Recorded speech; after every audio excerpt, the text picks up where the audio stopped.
नमस्कार सक्सेस उत्तराखंड किस education platform पर आपका एक बार पुनः स्वागत। तो दोस्तों हमारा यहाँ पर चल रहा था इंडियन हिस्ट्री, और इंडियन हिस्ट्री में हमने यहाँ पर दो टॉपिक कंप्लीट कर चुके हैं। पहले टॉपिक में हमने डिस्कस किया था प्रागैतिहासिक काल की, जिसमें हमने ताम्र युग और पाषाण युग के बारे में पढ़ा था। सेकेंड वीडियो हमारी रही थी आपका आदि ऐतिहासिक काल की, जिसमें हमने सिंधु घाटी सभ्यता के बारे में डिस्कस किया। और आज की इसमें हमारा टॉपिक रहेगा ऐतिहासिक काल। और ऐतिहासिक काल में प्राचीन भारत में सबसे पहले हम पढ़ते हैं यहाँ पर वैदिक सभ्यता। तो वैदिक सभ्यता का हमें यहाँ पर नॉलेज होना चाहिए। उसके बाद हम आगे बढ़ेंगे जैन धर्म की तरफ। तो दोस्तों आज के इस वीडियो को शुरू करने से पहले अगर आप हमारे चैनल में नए हैं तो हमारे चैनल को सब्सक्राइब कीजिए, लाइक कीजिए और शेयर कीजिए अपने सभी दोस्तों के साथ। तो दोस्तों इस वीडियो को स्टार्ट करने से पहले हम कल की वीडियो को एक बार थोड़ा सा क्विक रिवाइज कर लेते हैं, और उसके बाद उसके PYQs जो आपके हमारे रह चुके थे उसके आंसर बताना। उम्मीद है आपने PYQs के सारे आंसर खुद स्वयं लगा दिए होंगे, और अब मैं जब आपको आंसर बताऊंगा तो आप उनको चेक कर सकते हो। तो दोस्तों थोड़ा सा इसको रिवाइज कर लेते हैं, उसके बाद आज की वीडियो को स्टार्ट करेंगे। तो दोस्तों कल की वीडियो में हमने यहाँ पर देखा था सिंधु घाटी सभ्यता, जिसमें हमने यहाँ पर बताया कि सिंधु घाटी सभ्यता मातृसत्तात्मक होती थी, और ये आपका जो है आपका नगरीय सभ्यता हम सिंधु घाटी सभ्यता को कहते थे। तो सिंधु घाटी सभ्यता का विस्तार हमने यहाँ पर देखा था कि उत्तरी सीमा इसकी कहाँ थी, मांडा जम्मू में थी।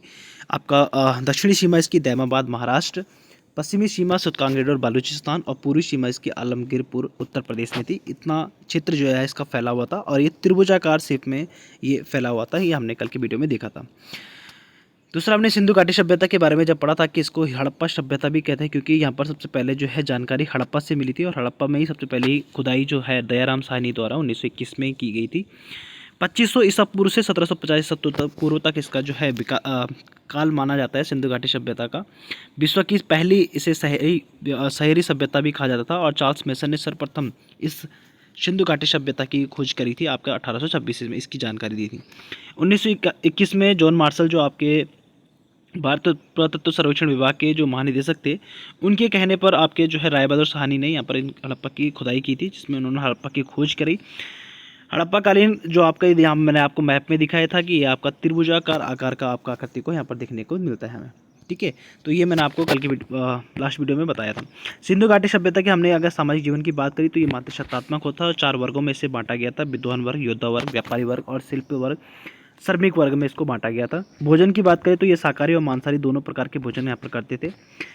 आपके यहाँ पर मातृ देवी की मूर्ति यहाँ पर देखने को, मृण मूर्ति यहाँ पर देखने को मिली है, और मुद्राओं पे भी आपको मूर्तियों के निशान यहाँ पर देखने को हमें मिले थे। संविधान प्रणाली यहाँ पर 3 प्रकार की होती थी। आपका पूर्ण संविधान, आंशिक संविधान, दाह संस्कार। पूर्ण में आपको मृतकों को पूर्ण रूप से दफना दिया जाता था कब्र में। आंशिक संविधान में आपको मृतकों को जंगल में रख दिया जाता था, जिसमें पशु पक्षी उसके जो है मांस को खा जाते थे। उसके बाद जो हड्डी बचती थी उसको वो दफना दिया करते थे। दाह संस्कार में आपका मृतकों को जलाने की परंपरा थी, हमने लास्ट वीडियो में देख लेता।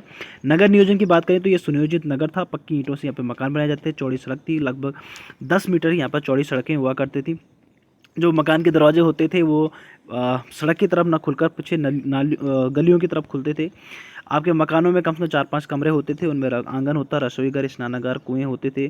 कुछ बड़े घरों में शौचालय भी देखने को मिली है, ढकी हुई नालियाँ मिलती थी।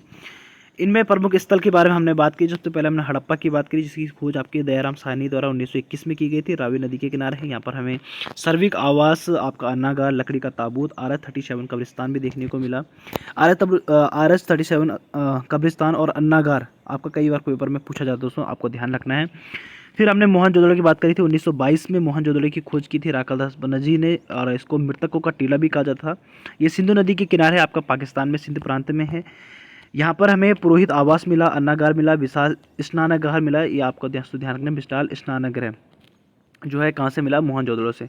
फिर घर में कुआं मिला, आदिशिव मिला, कांसे की नर्तकों की मूर्ति मिली। ये आपका इंपॉर्टेंट हो जाएगा, कांसे की बनी नर्तक की मूर्ति कहाँ से मिली है दोस्तों, तो वो आपकी मोहनजोदड़ो से मिली है। सबसे चौड़ी सड़क यहाँ पर देखने को मिलती है हमें। फिर आपका चनुदड़ो था, जिसकी गोपाल मजूमदार ने इसकी खोज करी थी, और ये सिंधु नदी के तट पर पाकिस्तान में ही स्थित है। एक दुर्ग रहित औद्योगिक शहर यहाँ पर था, जिसमें लिपस्टिक, शीशा, मनकी की गुड़िया, कुत्ते और बिल्ली के पैरों के निशान भी हमें देखने को मिले हैं। सिंधु सभ्यता के प्रमुख स्थल में आपका जो है हमने अगला देखा था रोपड़। रोपड़ यागदा शर्मा ने इसकी खोज करी थी, पंजाब सतलज नदी के किनारे स्थित है। आपका यहाँ पर मानव के साथ जो है कुत्तों को दफनाए जाने की परंपरा भी हमें देखने को मिली है, इसका प्रमाण यहाँ पर मिला है रोपड़ में। और नवपाषाण काल में यहाँ सेम आपका जो है मानव के साथ कुत्तों को दफनाने की परंपरा कहाँ मिली थी दोस्तों? बुरजहोम में। कहाँ पर मिली थी? बुरजहोम में। परंतु सिंधु घाटी सभ्यता की बात करें तो यहाँ पर रोपड़ में आपका जो है ऐसा साक्ष्य हमें देखने को मिला था। कालीबंगा में बीके थापड़ बीके लाल ने इसकी खोज बीबी लाल ने इसकी खोज करी थी, जिसे काली मिट्टी भी कहा जाता है, काली मिट्टी की चूड़ी कहा जाता है कालीबंगा को। हाल से जुते हुए खेत यहाँ पे देखने को मिला, अलंकृत ईंटें आपका देखने को मिला, हवन कुंड चूड़ी यहाँ पे देखने मिले, हमें साक्ष्य मिला है। धोलावीरा से आपका रविंद्र सिंह बिष्ट ने इसकी खुदाई की थी और यहाँ से स्टेडियम का साक्ष्य हमें देखने को मिला है। उसके बाद सुरकोट जगपति जोशी ने कराया था और गुजरात में स्थित है। घोड़े की हड्डियां यहाँ पर हमें साक्ष्य यहाँ पे देखने को मिला है। लोथल से हमें एस.आर. राव ने इसकी खोज की थी, भोगा नदी के किनारे, अहमदाबाद गुजरात में है। यहाँ से हमें सिंधु सभ्यता के बंदरगाह मिले हैं। तो बंदरगाह आपसे क्वेश्चन बनता है दोस्तों, सिंधु सभ्यता में बंदरगाह की खोज कहाँ से की गई? तो लोथल में। कहाँ साक्ष्य मिला? लोथल में।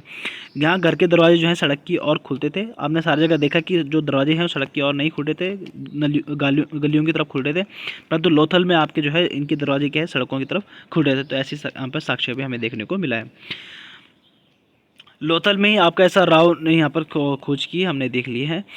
अन्य इंपॉर्टेंट पॉइंट के बारे में हमने डिस्कस किया था कि सिंधु सभ्यता को आपका कांस्य युगीन सभ्यता, सेंधर सभ्यता भी कहा जाता। भावचित्रात्मक इनकी लिपि थी, दाएं से बाएं लिखी जाती थी और अभी तक पढ़ी नहीं गई है सिंधु सभ्यता की, है ना। हमने पढ़ा था कि आदित्य काल में आपका लिपि का ज्ञान तो था, परंतु उनकी लिपि को पढ़ा नहीं गया है। सेंधववासी विश्व में कपास का प्रथम उत्पादक था, सर्वप्रथम उत्पादन कपास का यहाँ पर किया जाता था।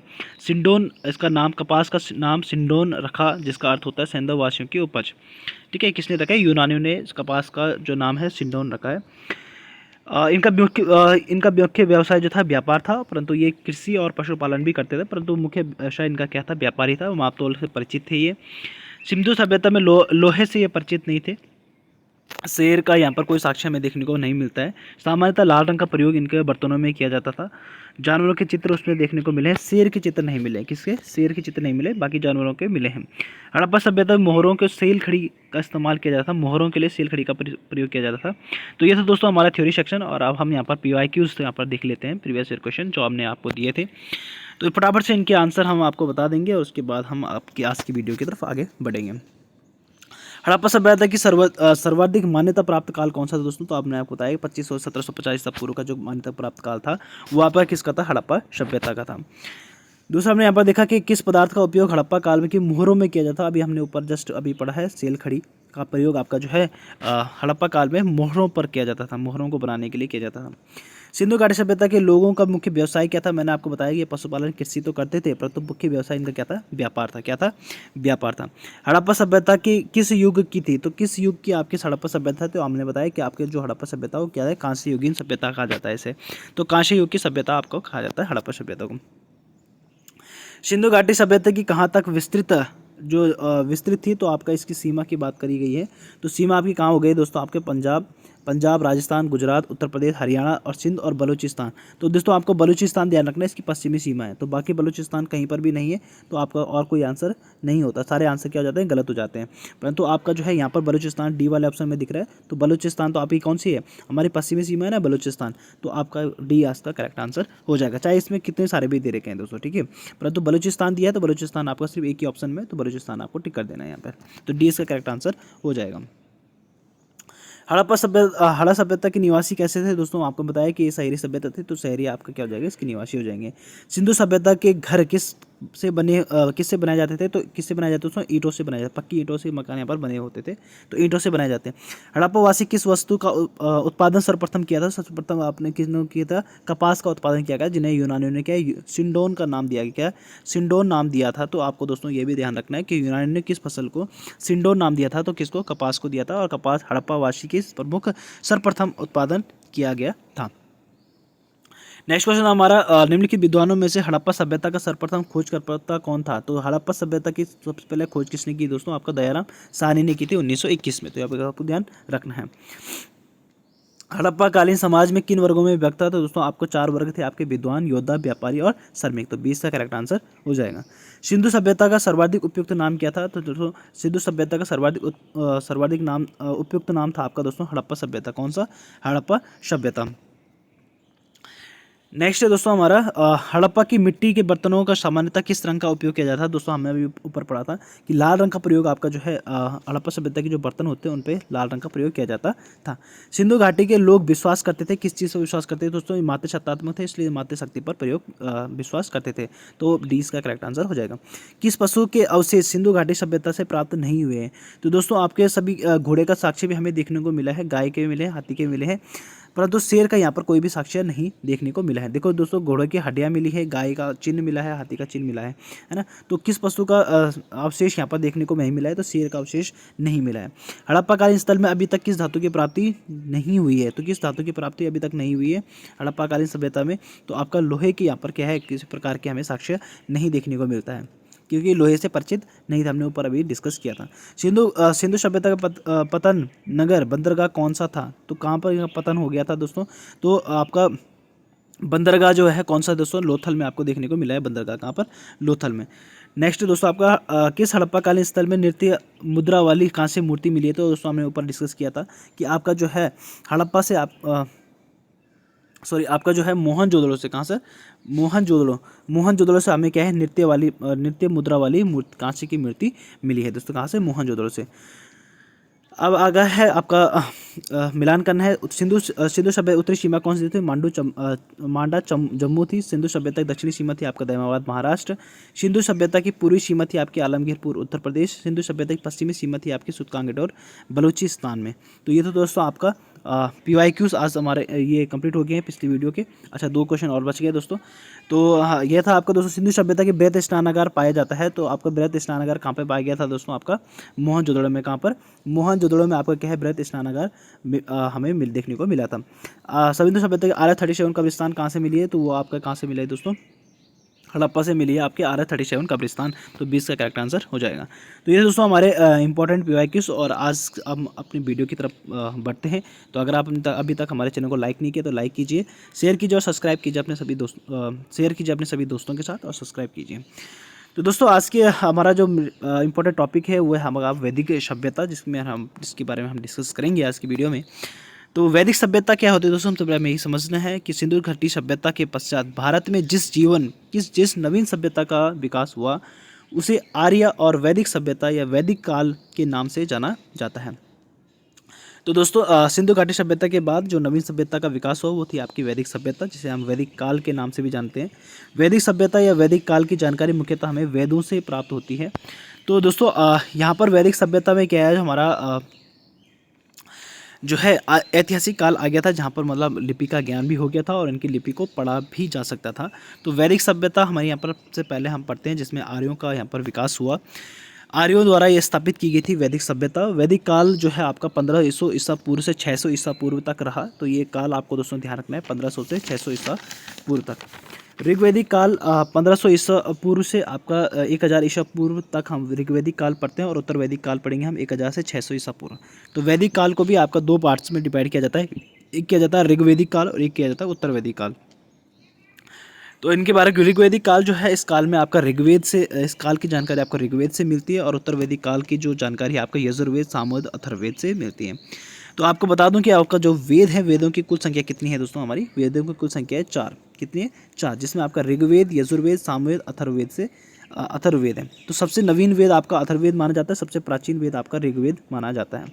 तो 1500 से 1000 ईसा पूर्व आपका ऋग्वैदिक काल हो गया, और 1000 से आपका 600 ईसा पूर्व आपका उत्तर वैदिक काल हो गया। तो दोस्तों ये आपको ध्यान रखना है। तो उत्तर वैदिक काल की जानकारी हमें यजुर्वेद, सामवेद, अथर्ववेद से मिलती है, और ऋग्वैदिक काल की जानकारी हमें ऋग्वेद से देखने को मिलती है। अब वैदिक काल की बात करें दोस्तों, तो आपका वैदिक काल आर्यों का आगमन भारत में हुआ था। तो वैदिक काल में आपका आर्यों का जो है आगमन भारत में होता है। आर्य संस्कृत शब्द है, आर्य क्या है, आपका संस्कृत शब्द है जिसका अर्थ होता है श्रेष्ठ। क्या होता है, श्रेष्ठ। तो आपका वैदिक काल में आपका जो है आर्य कहाँ है, भारत में प्रवेश किए थे। और आर्य जो है संस्कृत शब्द है जिसका अर्थ होता है श्रेष्ठ। क्या होता है, श्रेष्ठ। तो आर्यों का मूल निवास स्थान क्या था दोस्तों, मैक्समूलर आपके जो है मध्य एशिया से आए थे, मैक्समूलर। दयानंद सरस्वती आपके तिब्बत से आए थे, और बाल गंगाधर तिलक आपके उत्तरी ध्रुव से आए थे। तो आर्यों का मूल निवास स्थान कहाँ था आपका दोस्तों, मध्य एशिया, तिब्बत और उत्तरी ध्रुव से ये भारत में आए थे। आर्य सर्वप्रथम पंजाब और अफगानिस्तान में आकर बसे थे। सबसे पहले कहाँ पर बसे दोस्तों, ये पंजाब और अफगानिस्तान में आकर बसे थे आपके कौन, आर्य। उसके बाद यह धीरे धीरे आगे बढ़ते रहे। यह एक ग्रामीण सभ्यता थी और भाषा इनकी क्या थी, संस्कृति।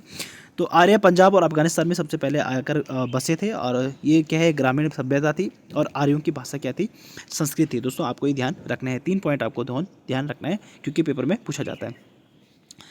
वैदिक सभ्यता की बात करें दोस्तों तो वैदिक सभ्यता में ही हमें आर्यों का प्रशासनिक इकाई 5 भागों में बटी थी। किसमें, 5 भागों में। तो दोस्तों आपका मोस्ट इंपॉर्टेंट आपका जो पॉइंट है आपका जो है, आपसे पूछा जाता है कि आर्यों की प्रशासनिक इकाई कितनी भागों में बांटी गई थी। तो कितनी भागों में बटी हुई थी, आपके 5 भागों में बटी थी।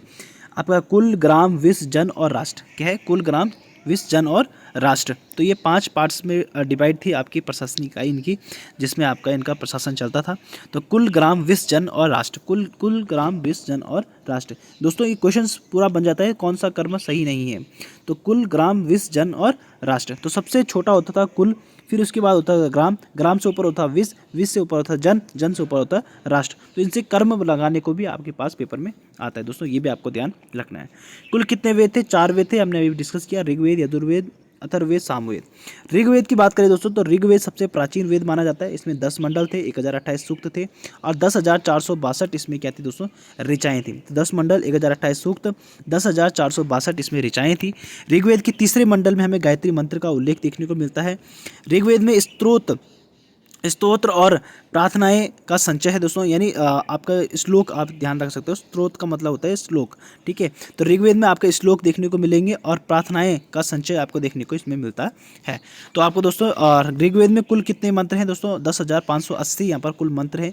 118 मंत्र दोहराए गए हैं और मूल मंत्रों की संख्या है 10,462 मूल मंत्र है, जिसमें 118 मंत्रों को दोहराया गया है और कुल मिलाकर कितने हो गए, तो आपके 10,580 मंत्र आपके हो गए। तो आपको यहाँ पर ऋग्वेद से क्या ध्यान रखना है दोस्तों, सबसे प्राचीन वेद है, 10 मंडल है, 1028 सूक्त है, 10,462 ऋचाएँ हैं, गायत्री मंत्र तीसरे मंडल में देखने को मिलता है, स्रोत और प्रार्थनाओं का संचय है, 10,580 कुल मंत्र हैं, 118 मंत्र जो है दोहराए गए हैं और 10 मूल मंत्र है 10,462। तो दोस्तों ये आपको यहाँ पर ध्यान रखना है। अब बात करते हैं यजुर्वेद की। तो यजुर्वेद में आपका दोस्तों ध्यान रखना है, यज्ञ के नियमों और विधि विधान का जो संकलन है वो हमें यजुर्वेद में देखने को मिलता है। इसमें बलिदान विधि का भी वर्णन हमें देखने को मिलता है। तो यजुर्वेद में यज्ञों के नियमों और विधि विधान का संकलन मिलता है। तो यज्ञ का नियम और विधि विधान का जो संकलन है, नियम और विधान जो है, विधि आपकी जो है, इसका संकलन किसमें मिलता है आपको, यजुर्वेद में, ठीक है। तो ये दोस्तों आपको ध्यान रखना है, यज्ञ के बारे में जो भी मंत्र होते हैं, जो भी नियम होते हैं, वो सब नियम किसमें मिलेंगे आपको, यजुर्वेद में देखने को मिलेंगे। तो यज्ञ के बारे में जो भी जानकारी होगी यजुर्वेद में है। सामवेद आपका जो है, साम का शाब्दिक अर्थ होता है गान, साम का अर्थ होता है गान, और संगीत का जनक भी आपका क्या है, सामवेद को माना जाता है। तो आपका पूछा जाता है दोस्तों, संगीत का जनक किस वेद को माना जाता है, तो सामवेद को माना जाता है। और इसमें जो श्लोक है दोस्तों, आपके संगीतमय श्लोक होते थे, क्या होते हैं, संगीतमय श्लोक यहाँ पर होते थे। तो आपको स्त्रोत आपको ध्यान रखना है। शाम शब्द का अर्थ होता है गान, और गान से आपको दोस्तों ध्यान रखना है कि संगीत का जनक किस कहा जाता है, सामवेद को कहा जाता है। तो ये आप इस तरीके से याद रख सकते हो। संगीत का जनक है तो संगीत के श्लोक भी आपके संगीत में होंगे। अथर्ववेद की बात करें दोस्तों तो इसकी खोज आपके अथर्व ऋषि ने करी थी और द्वारा रचित है। कुल आपके 731 मंत्र यहाँ पर देखने को मिलते हैं हमें अथर्ववेद में, और 6,000 पद्य में, लगभग 6,000 पद्य हैं। तो आपको दोस्तों ध्यान रखना है। और चिकित्सा तंत्र मंत्र, वशीकरण, जादू टोना, जो कुछ भी आपका है, मेडिसिन से आपका दवाइयाँ हो गई, आपके आयुर्वेद दवाइयाँ हो गई, चिकित्सा हो गया, तंत्र मंत्र हो गया, जादू टोना हो गया, तो इस सब चीज़ की जानकारी आप किसमें मिलती है, अथर्ववेद में देखने को मिलती है। तो ये दोस्तों 4 वेद आपको, उम्मीद है आपको दोस्तों समझ में आ रही होगी हमारी वीडियो। अगर हमारी वीडियो पसंद आ रही है तो लाइक ज़रूर करें और शेयर करें ज़्यादा से ज़्यादा अपने दोस्तों के साथ। दोस्तों ये पॉइंट आपको ध्यान रखना है। वेद कितने हैं, 4 हैं, पुराण आपके 18 हैं, उपनिषद आपके क्या हैं, 108 उपनिषद आपके रहे हैं वैदिक सभ्यता में। 4 वेद, 18 पुराण और 108 उपनिषद हमारे रहे हैं। उपनिषद का शाब्दिक अर्थ होता है गुरुओं के समीप बैठना। क्या होता है, गुरुओं के समीप बैठना। और आपका जो है सत्यमेव जयते, जो हमारा राष्ट्र का चिन्ह है, उसके नीचे आपका, शेर के नीचे आपका लिखा होता है सत्यमेव जयते। तो ये सत्यमेव जयते किस उपनिषद से लिया गया है, कई बार आपके पास ये हज़ारों बार क्वेश्चंस में पेपर में बने हैं। तो सभी, लगभग सभी पेपर में आपको देखने को मिलता है ये क्वेश्चंस। तो आपका जो है सत्यमेव जयते कौन से उपनिषद से लिया गया, मुंडकोपनिषद से लिया गया। दोस्तों कहाँ से लिया गया, मुंडकोपनिषद से लिया गया है। वेदांग की संख्या कितनी है दोस्तों, 6। तो आपको 4 चीज़ें याद रखनी है दोस्तों। वेद की संख्या कितनी है, 4, पुराणों की संख्या 18, उपनिषदों की संख्या 108 और वेदांगों की संख्या है 6। और सत्यमेव सत्यमेव जयते कहाँ से लिया गया दोस्तों, आपका मुंडकोपनिषद से लिया गया। और उपनिषद का अर्थ होता है दोस्तों गुरुओं के समीप बैठना। उपनिषद का अर्थ होता है गुरुओं के समीप बैठना, और मुंडकोपनिषद से आपका सत्यमेव जयते लिया गया। वेदांगों की संख्या कितनी है? 6। तो आपको दोस्तों ध्यान रखना है। वैदिक सभ्यता में दोस्तों अगर हम ऋग्वेदिक काल समाज की बात करें दोस्तों, तो यहाँ पर 4 वर्णों में ये विभक्त थे। हमने अभी सिंधु घाटी सभ्यता में भी 4 वर्गों में हमने देखा था, ठीक है। और यहाँ पर भी हम 4 वर्गों में इसको देखते हैं। उसमें हमने देखा था विद्वान देखा था, आपका योद्धा देखा था, आपका व्यापारी देखा था, और आपका जो है श्रमिक देखा था। किसमें? सिंधु घाटी सभ्यता में। परंतु वैदिक सभ्यता की बात करें दोस्तों, यहाँ पर भी 4 वर्णों में विभक्त था, ब्राह्मण, क्षत्रिय, वैश्य और शूद्र। क्या थे? ब्राह्मण, क्षत्रिय, वैश्य और शूद्र। तो दोस्तों ऋग्वेदिक काल जो है वर्ण व्यवसाय के आधार पर निर्धारित किए गए थे। तो वर्ण व्यवसाय तो यानी आपका किस वर्ण का क्या कार्य होता था, तो कार्य के आधार पर इसे 4 वर्गों में बांटा गया था। यानी जो पूजा पाठ का कार्य करता था उसे ब्राह्मण कहते थे, जो युद्ध लड़ाई का काम करता उसे क्षत्रिय कहते थे, जो व्यापारी था उसे वैश्य कहते थे, और जो चमार का काम करता है, छोटे काम करता था, उन्हें शूद्र कहा जाता था, है ना। तो काम के आधार पर क्या है, इनको बांटा गया था, ठीक है। धर्म के आधार पर बांटे हुए नहीं थे दोस्तों, इनको कार्य के अनुसार बांटा गया था। तो जैसा जिसका कार्य वैसे उसको दिया गया। वैदिक काल के देवता की बात करें दोस्तों, तो वैदिक काल में सर्व प्रमुख देवता था जो आपका इंद्र था, जिसको सबसे सर्वाधिक प्रिय देवता जो था इंद्र था। इन्हें युद्ध और वर्षा का देवता भी माना जाता, और इन्हें पुरंदर भी कहते थे। क्या कहते थे? पुरंदर। तो दोस्तों अगर आपसे इंद्र का पर्यायवाची पूछा जाए तो आपको पुरंदर भी ध्यान रखना है कि पुरंदर किसका पर्यायवाची? इंद्र का। तो यह काल सर्वाधिक प्रिय देवता थे, सर्वाधिक प्रिय देवता थे आर्यों के, और युद्ध और वर्षा का देवता भी इन्हें माना जाता था। अग्नि दोस्तों, आग का देवता अग्नि को माना जाता था। वायु देवता आपका वरुण को माना जाता था। जंगल का देवता आपका सोम को माना जाता। तूफान का देवता मारुत को, और सबसे क्रोध वाला देवता जो माना जाता है वो किसको माना जाता है? रुद्र को माना जाता है। कैसा? रुद्र को। तो इंद्र आपका जो है सबसे सर्वाधिक प्रिय देवता, जिसको युद्ध और वर्षा का देवता माना जाता है। आग का देवता अग्नि, वायु का देवता वरुण, जंगल का देवता सोम, तूफान का देवता मारुत, और सबसे क्रोध वाला देवता रुद्र माना जाता है दोस्तों। रुद्र आपका जो है क्रोध का पर्यायवाची भी आपका रुद्र होता है दोस्तों। तो आपको ध्यान रखना है कि क्रोध रुद्र, ठीक है। तो दोस्तों ये आपके इंपॉर्टेंट जो देवता थे हमारे वैदिक काल के, वो आपके इंपॉर्टेंट देवता मैंने आपको बता दिए। अब दोस्तों ऋग्वेदिक काल की नदियां भी आपसे पूछी जाती है। तो ऋग्वेदिक काल में जो नदियां थी उनके कुछ नाम हैं जो आपके आधुनिक समय में उसको बदला गया है। तो दोस्तों ये भी आपके पास क्वेश्चंस में बन जाता है पेपर में। जैसे सतलज नदी है, सतलज नदी वर्तमान में जिसे हम सतलज नदी कहते थे, उसे प्राचीन नाम यानी ऋग्वेदिक काल में आपका यह वैदिक सभ्यता में उसे क्या कहा जाता है? सुतुद्री कहा जाता है। क्या कहता है? सुतुद्री कहा जाता था। ऋग्वेदिक काल में अभी जो जिसे हम चिनाब नदी कहते थे उसे आपका अस्किनी कहा जाता था। व्यास नदी को विपाशा कहा जाता था। मोस्ट इंपॉर्टेंट दोस्तों, कई बार क्वेश्चन में पूछा गया है। काबुल नदी को आपको कुभा कहा जाता था। गंडक नदी को सदानीरा, स्वात नदी को सुवस्तु, रावी नदी को पुरुषणी कहा जाता था। तो ये भी आपके पास क्वेश्चन में बन जाता है, पेपर में काफ़ी इंपॉर्टेंट है। झेलम वितस्ता, आपको ये भी ध्यान रखना है दोस्तों। घग्गर नदी को सरस्वती या आपका दृश्यद्वती कहा जाता था। उस समय की सरस्वती और दृश्यद्वती को आज घग्गर नदी के नाम से जाना जाता है। और जिसे हम कुर्रम नदी से जानते हैं उसे उस समय क्रिमु नदी कहा जाता है। क्या कहा जाता है? क्रिमु कहा जाता है। तो सुतद्री आपका सतलज नदी को कहा जाता है। चिनाब नदी का प्राचीन नाम है अस्किनी। व्यास नदी का प्राचीन नाम है विपाशा। काबुल नदी का प्राचीन नाम है आपका कुभा। गंडक का है सदानीरा। स्वात का है सुवस्तु। रावी का है पुरुषणी। झेलम का है वितस्ता। घग्गर का है सरस्वती दृश्यवती। कुर्रम का है क्रिमु। तो दोस्तों आपको ये ध्यान रखना है ऋग्वेदिक काल की नदियाँ। वैदिक काल के 6 दर्शन वे दोस्तों, आपको ये 6 दर्शन वैदिक काल के ध्यान रखना है दोस्तों। वेद और उपनिषद को पढ़कर 6 ऋषियों ने अपना दर्शन गढ़ा था। क्या है? 6 ऋषियों ने आपका वैदिक काल में अपना दर्शन गढ़ा था। कौन कौन है इनको हम पढ़ेंगे। और इसे भारत का जो है षड दर्शन कहते हैं। क्या कहते हैं? भारत का षड दर्शन कहते हैं 6 ऋषियों के दर्शन को, ठीक है। तो 6 ऋषियों ने अपने दर्शन पाए थे दोस्तों, जिन्हें क्या है षड दर्शन कहा जाता है। तो आपसे पूछा जाए कि वैदिक काल में कितने दर्शन थे, तो षड दर्शन से आपको ध्यान रखना, षड से 6 होता है, षट, ठीक है। तो 6 ऋषियों का 6 दर्शन हुए। कौन कौन से दोस्तों आपको ध्यान रखना है। पहला था आपका सांख्य दर्शन, जिसे क्या है कपिल ने, महर्षि कपिल ने इनको क्या किया था आपका दिया था। किसने? महर्षि कपिल ने। न्याय दर्शन किसने दिया? महर्षि गौतम ने। आपका जो है योग दर्शन किसने दिया? पतंजलि ने। वैशेषिक दर्शन दिया है कणाद ने। उत्तर मीमांसा दी है वादरायण ने। और पूर्वी मीमांसा दी आपके जैमिनी ने। दोस्तों मोस्ट इंपॉर्टेंट पॉइंट है दोस्तों, आपसे कई बार इस पॉइंट से आपके पास जो है 1-2 क्वेश्चन बन ही जाते हैं दोस्तों।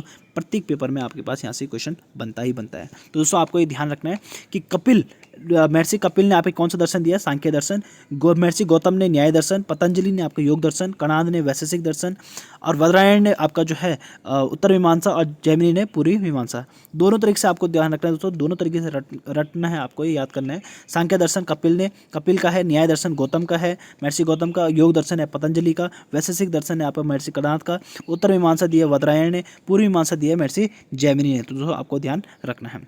उम्मीद दोस्तों आपको हमारी वीडियो पसंद आ रही हो। इसकी कुछ इंपॉर्टेंट फैक्ट की बात कर लेते हैं दोस्तों। ऋग्वैदिक काल के फैक्ट की बात करें तो आर्यों का मुख्य व्यवसाय जो था वो क्या था, पशुपालन था। आर्यों का मुख्य व्यवसाय क्या था, पशुपालन था। और हमने यहाँ पर देखा कि जो सिंधु घाटी सभ्यता है उसका जो प्रमुख व्यवसाय था आपका क्या था, व्यापार था, ठीक है, परंतु वो पशुपालन और कृषि भी करते थे। परंतु आर्यों की बात करें तो आर्यों का मुख्य व्यवसाय आपका क्या था, पशुपालन था। दोस्तों कंफ्यूज नहीं होना है।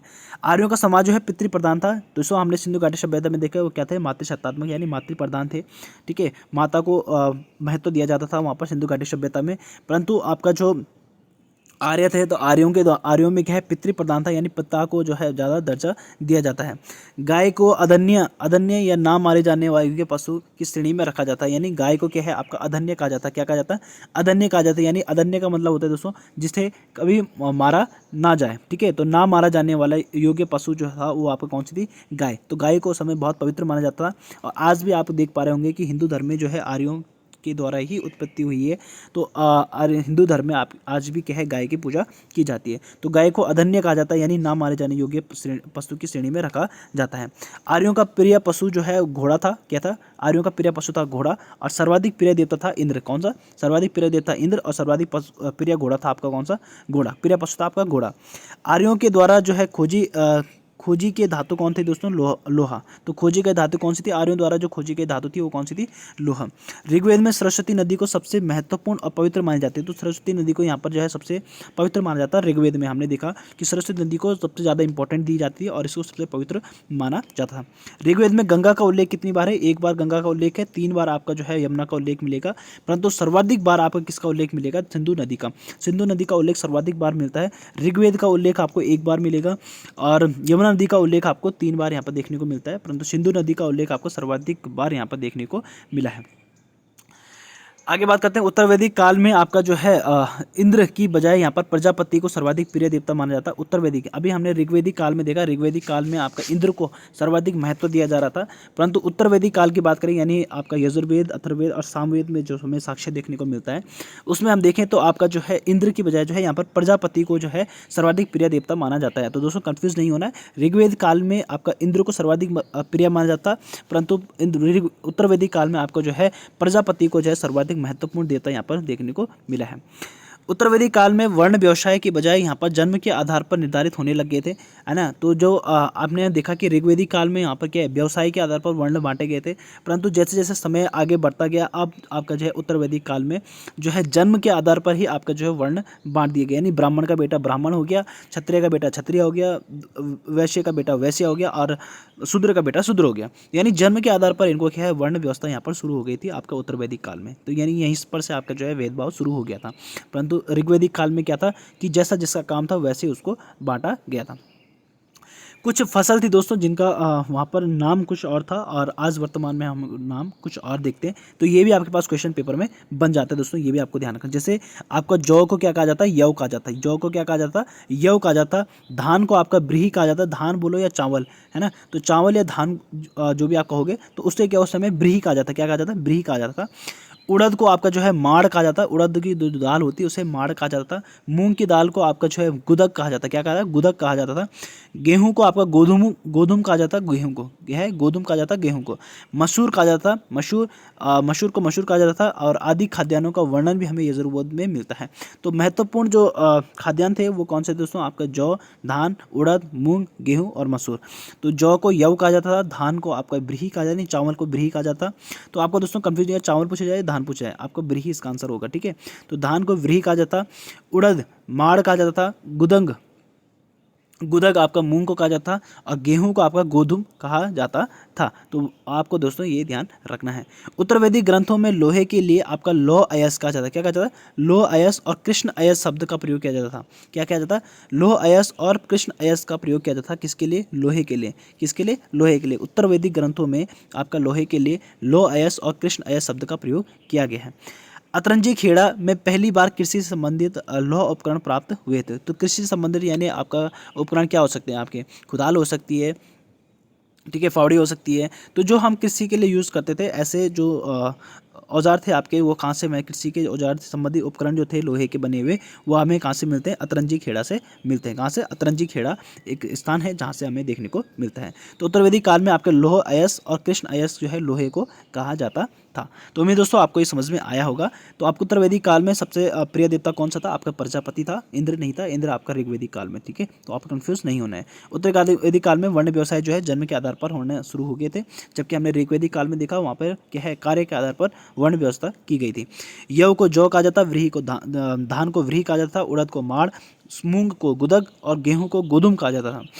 उत्तर वैदिक ग्रंथों में लोहे के लिए आपका लौह अयस और कृष्ण अयस शब्द का प्रयोग किया गया था और अतरंजी खेड़ा में पहली बार कृषि संबंधित लोह उपकरण देखने को मिले हैं। ये दोस्तों हमारे थ्योरी सेक्शन यहाँ पर कंप्लीट होता है और अब हम यहाँ पर PYQs यहाँ पर देख लेते हैं। तो दोस्तों PYQs के आंसर मैं कल आपको बताऊंगा। आज आपके जो है आपको खुद इसका क्या है मूल्यांकन करना है, जितना मैंने आपको अभी तक पढ़ाया है। ईमानदारी से दोस्तों चीटिंग कोई नहीं करेगा, अपने हिसाब से क्वेश्चन को कीजिए। कल मैं जब आपको आंसर बताऊंगा तो आप इसका मूल्यांकन कर लीजिएगा। तो आप यहाँ पर देख पा रहे होंगे, ठीक है। आप इनको क्वेश्चंस को देख लीजिए और उसके बाद मैं आपको आंसर कल बताऊंगा। तो इनके आंसर आप ज़रूर आप अपना कमेंट बॉक्स में मुझे बताएं या आप अपने कॉपी में नोट करके रखें। जब मैं आपको कल आंसर बताऊंगा तो आप इनका आंसर टिक कर दीजिएगा और देखिएगा आपके कितने आंसर सही हुए हैं। आपके करीब आपका 33 क्वेश्चंस हैं, ठीक है। आप इनको अच्छे से सॉल्व कीजिए, उसके बाद कल अपना मूल्यांकन कर लीजिएगा। तो दोस्तों अगर आपने अभी तक हमारे चैनल को सब्सक्राइब नहीं किया है तो सब्सक्राइब कीजिए, लाइक ज़रूर करें दोस्तों वीडियो को। और उसके बाद यहाँ पर आप देख पा रहे होंगे सारे क्वेश्चंस आप अच्छे से देख लीजिए। शेयर कीजिए अपने दोस्तों के साथ, दोस्तों ज़्यादा से ज़्यादा शेयर कीजिएगा ताकि सब्सक्राइबर बढ़ाइए, लाइक कीजिए ताकि मुझे भी आपके लिए आपके जो नए नए कंटेंट लाने में आपको मुझे भी इंटरेस्ट आएगा, ठीक है।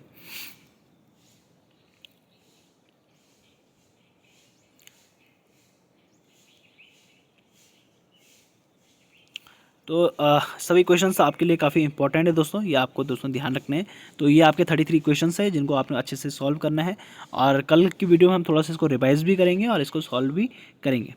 तो इसके बाद हम अगला अपना नया टॉपिक स्टार्ट करेंगे जेंडर। तो आज के लिए इतना ही दोस्तों, मिलेंगे आपको नई वीडियो के साथ, तब तक के लिए धन्यवाद।